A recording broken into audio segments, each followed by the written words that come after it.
আজকে যাচ্ছি deep fridge দেখতে। ডিপ ফ্রিজ রিলিজ হয়েছে শুক্রবার, আর আজকে হচ্ছে বুধবার। তো যেখানে যাচ্ছি ওর পাশেই রাসমেলা হচ্ছে। এবার আমি তো একাই যাচ্ছি, তো দেখি যদি ফেরার সময় পারি একটু রাসমেলায় ঘুরে আসবো। কারণ বারুইপুরে দুটো মেলা হচ্ছে, কোনো মেলাতে আমার এখনও পর্যন্ত যাওয়া হয়নি।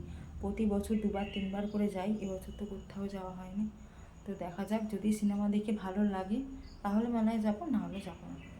তো আধ ঘন্টা মতন বাকি আছে এখনও। তো আমি এখন বেরোবো, বেশিক্ষণ তো লাগবে না যেতে। তবে আজকে কিন্তু নরেন্দ্রপুরে যেখানে মুভি দেখতে যাই সেখানে যাব না, আজকে বারুইপুরে যে এসবিএফটা আছে ওখানে যাব। তো যাই, দেখি কেমন হয়। ট্রেলারটা দেখে তো আমার ভীষণ ভালো লেগেছে। এবার সিনেমাটা কেমন হয় আশা করি নিশ্চয়ই খুব ভালো হয়েছে। আমি এই বছর প্রথম থেকে লাস্ট অবধি অনেকগুলো মুভি দেখেছি, অনেকগুলো মানে অনেকগুলো, গুণে শেষ করা যাবে না। কিন্তু কেন জানি না এই মুভির ট্রেলারটা দেখে না আমার ভীষণ ভালো লেগেছে।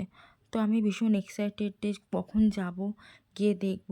আর বলছিলাম না আধ ঘন্টা বাকি আছে, আধ ঘন্টা নয়, ভুল দেখেছি, 1 ঘন্টারও বেশি বাকি আছে। তো যখন বেরিয়ে পড়েছি কিছু করার নেই, চলেও এসেছি এসবিএফের সামনে বারুইপুরে। তো দেখছি ডিপ ফ্রিজের ট্রেলারটাই দিয়েছে। তো যাই হোক, ওখান থেকে চলে গেছিলাম রাসমেলাতে। আর রাসমেলায় গেলে তো আমার এই দোকানটা ভীষণ পছন্দের। এখানে খুব সুন্দর সুন্দর মাটির ঠাকুর পাওয়া যায়। আর মাটির ঠাকুর কেনা মানে তো গোপালের কালেকশন, আর কিছুই না। কত যে গোপালের কালেকশন হয়ে গেছে বাড়িতে তার কোনো হিসেব নেই। তো যাই হোক, ওখান থেকে পছন্দ করে একটা গোপুসোনা নিয়ে নিয়েছি। ওটা পরে আপনাদের সাথে শেয়ার করব। তারপরে মেলায় এমনি একটু ঘুরে তারপর চলে এসেছি এতে, বাড়িতে বলছি হলেতে। তো হলেতে এসে দেখছি কেউ নেই, আমি একা। তো আমি বললাম ভেতরে ঢুকতে দেবে, 20 মিনিট বাকি আছে। বলে হ্যাঁ ম্যাডাম, আপনি গিয়ে ভেতরে বসুন। ভেতরে দেখছি পুরো আমি একা, কেউ নেই। তারপর 2-4 জন মতন করে এলো। তো দেখছিলাম আর কি চারিদিকটা ঘুরে ঘুরে। তো এখানে দেখুন, ডিপ ফ্রিজ কিন্তু রিলিজ হয়েছে 21শে নভেম্বর, আর জাতীয় পুরস্কার প্রাপ্ত এই মুভিটা। সত্যি এই বছর আবিরদা যে কটা মুভি করলো প্রত্যেকটা কিন্তু সুপার সুপার হিট হয়েছে। লক্ষ্মীকান্তপুর লোকালও দেখার ইচ্ছা আছে। আবার সামনের সপ্তাহে অনেকগুলো মুভি রিলিজ হচ্ছে। তো ইচ্ছে তো আছে সবই দেখার, এবার সময় সুযোগ অনুযায়ী সব কিছু। তো যাই হোক, এবার ওনারা আমাকে বলছে আপনি উপরে চলে যান, কারণ এই মুভিটা ওপরে হবে। তো আমি আসার পরে পরেই একজন কাকু কাকিমা আর একজনরা কাপেলরা এলো। তো তারপর আমরা সবাই মিলে চলে গেলাম উপরে। ওপরটা কিন্তু বেশ সুন্দর, এরকম সিঁড়ি দিয়ে গেলাম, একটু ছোট কিন্তু সিঁড়ি দিয়ে গেলাম, গিয়ে ওপরে দরজা খুললাম, খুলে তো বাকিরা সব ঢুকে গেছে, তারপর আমি ঢুকলাম। দেখছি যে ভেতরটা কিন্তু বেশ বড়।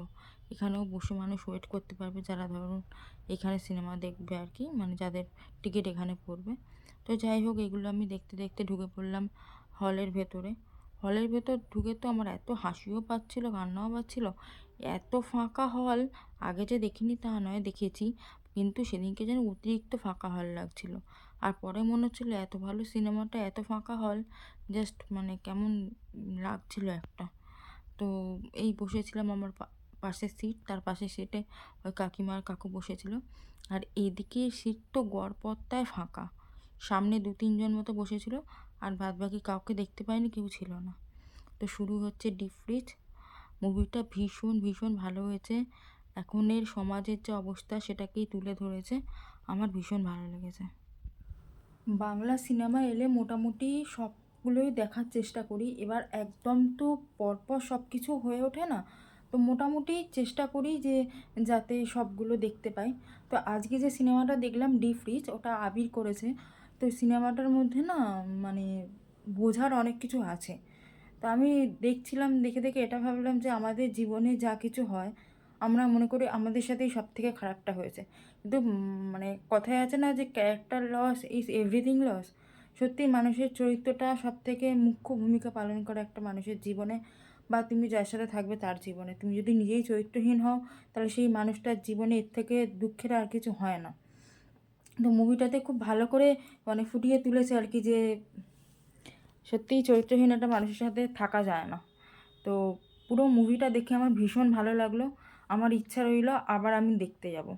তবে এই মুহূর্তে হয়তো যাব না, এখন যতদিন চলবে আমি পারলে নরেন্দ্রপুরেরটাতে যাব, এটা বারুইপুরেরটায় গিয়েছিলাম। তবে আমার ভীষণ ভালো লেগেছে, আবারও দুবার কেন 4-5 বার দেখার মতো একটা মুভি। ভীষণ ভালো লেগেছে আমার, এই দেখে জাস্ট বাড়িতে ফিরলাম।